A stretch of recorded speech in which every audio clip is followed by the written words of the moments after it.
to Farming Simulator 2015 Gold Edition on PlayStation 4 with me, Jeremy, here on the Sosnovka map. As you can see, I've actually cleaned the Zedor Crystal 12045 tractor. I've also brought up the side mowing attachment to the shop. So as I said, we would start the harvest, so we'll go have a quick look at that. We've started harvesting fields 15 and 20. You see the barley up behind me. 15 and 20 is the canola, so that's going there, where 14 and 19 are the wheat. So in the next rotation this will become barley, 19 and 14 will become canola, 23 will become wheat. But we'll get back to the Zedor. Now the reason we're here, so for those that don't utilise the selling point at the shop, I would certainly recommend it. If I go to the garage to sell this tractor here, I'm going to get $26,000 for it, and I'd get $4,150 for the Pottinger 302 ED, so the side mower. Now the thing about this is it is convenient to sell them through the garage, but it is also a lot more money coming here. So as an example, at 26, if we come to the selling point, as we're going to now, we'll now get 31,200. So we'll get an additional 20% on our sale. So we're now 290,000. So again, this is nearly $5,000 that we'll get for this one. So we've gone and done that and sold it, so nearly at $300,000 available to us. I did sell, you can see there's a flashing icon on the map at the garden centre, so that was for wood chips. So I did go and sell the remainder of my wood chips. So currently I've only got the 875 litres from the canola that was left. But we'll come up to our shop as we talk to the information desk, and this is what we're going to do. At $295,000, I've now sold that tractor, so I do need a replacement. I can't afford the Case Magnum 380, and more importantly, it doesn't have a front attachment, so I still want the front attachment. At 312, we're talking a significant amount of horsepower, but at $290 a day, the other reason to sell the Zedor was it runs at $450 a day for maintenance. So its maintenance is excessive compared to everything else, being an old tractor. Obviously I could get a Lamborghini for the 130, but I'm not after that. So I'm going to go to the T8 320 New Holland. So we're going to buy that right now. We've still got the $41,000 available to us. We'll go have a quick look at the New Holland while it's here. So a nice blue tractor, big wheels, your attachment at the back, again your attachment at the front, petrol tank, seeing the engine obviously, the exhaust on that side, and we'll hop in. A quick look around inside. You got your dials, your switches, lots of vision all the way around, and a top speed, if you look down the bottom right hand corner, of 32 miles an hour. Don't normally work in miles, but so this is significantly quicker than both the Meteor, which is currently working, and also the Zedor. So it is so much quicker. So we're just going to drive this back to the farm. Now I do want to buy a bigger loading wagon, but I also want to buy the rear attachment for the mower, so I can actually mow significantly quicker. At the moment, while I'm not doing forage wagon, etc., the actual harvester, the forage harvester, I need to pay attention to what's going on here. So first and foremost, we are going to come up. I don't need the loading wagon just at the moment.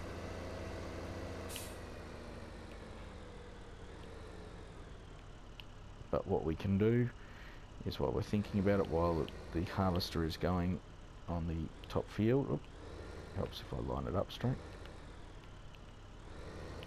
Hopefully, I need a rear weight for this one. Oh, there we go. Sometimes you need a rear weight on the bigger tractors so that it can be low enough to pick up the attachments. But what we can do is we can bring this up to the top field, ready to sow the seed. And as I said, this top one here will be barley, is the next rotation in for this one, which, as you can see, we've just changed to barley now.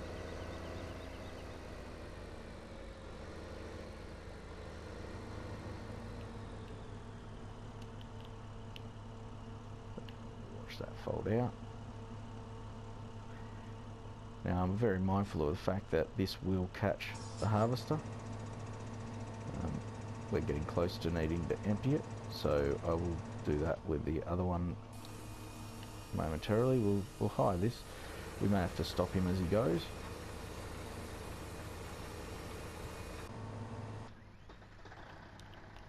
But that's fine.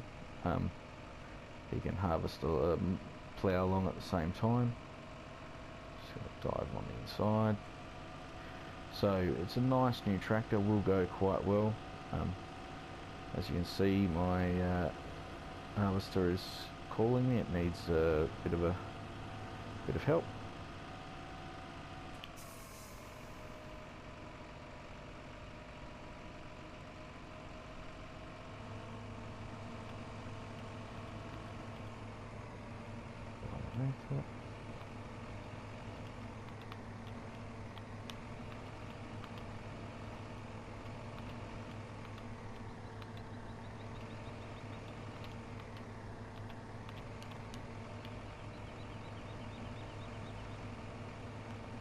See, it's filling the front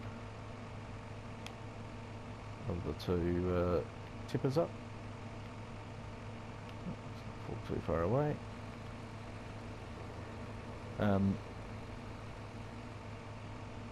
But as I said, that tractor over there that's sowing the field will catch this one in a hurry. So we will actually stop it fairly soon.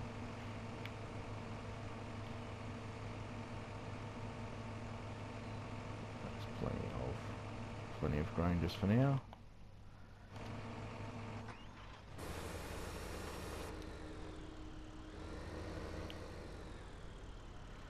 So we'll leave it just there waiting until the harvester has done a bit more.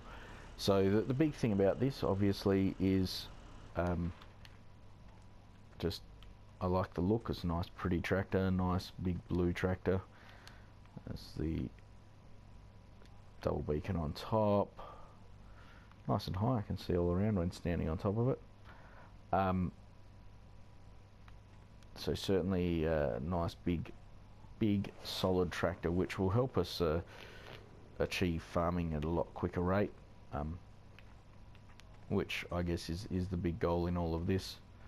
The faster we can harvest, the quicker we get through things, and then obviously into the next activity.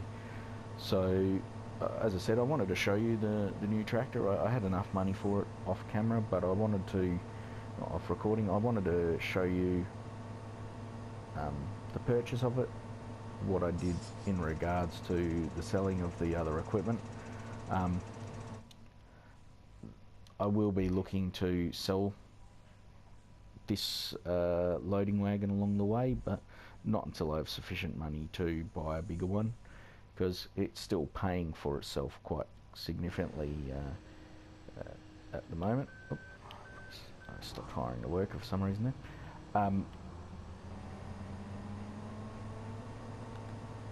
If we sit in here, we can see still like watching the grain come in. It's very dirty, so you can just see the shadow falling down in there as the canola's coming in. I just wanted to show you the new tractors.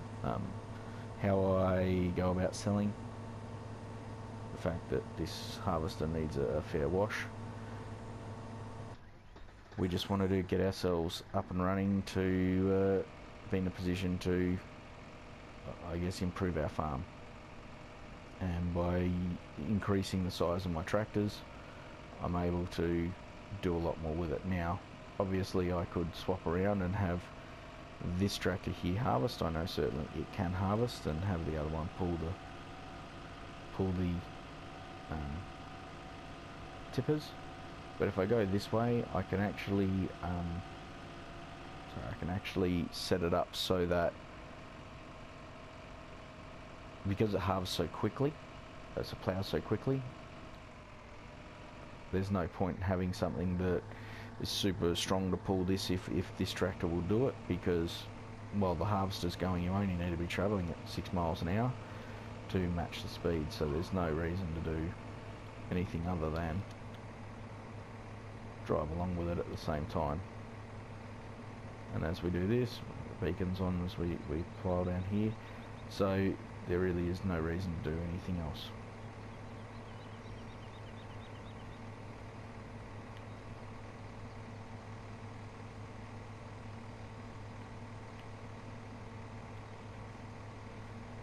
Sometimes drive a bit in third person rather than first person, especially when trying to fill tippers up under the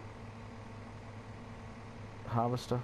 Just easier to keep it lined up from here than anything else.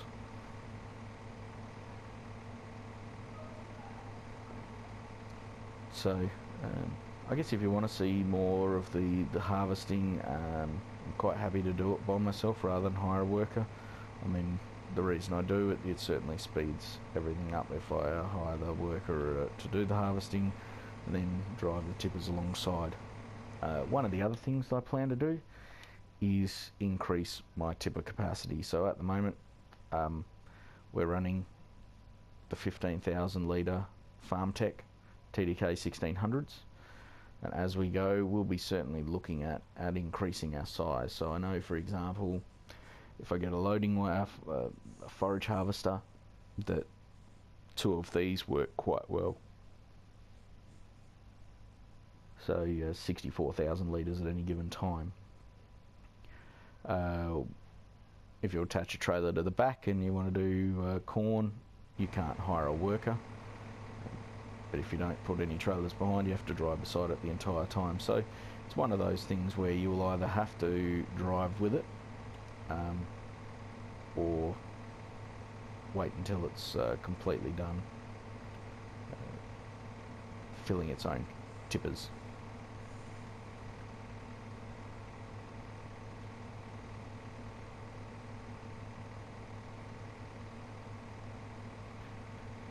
So what I will do, that's the right sort of time. I'm just going to leave it there. Hope you've enjoyed the episode. If you want to leave any comments, please do. I'll look at them and respond accordingly if I can. Thank you very much for watching, and I hope you enjoyed.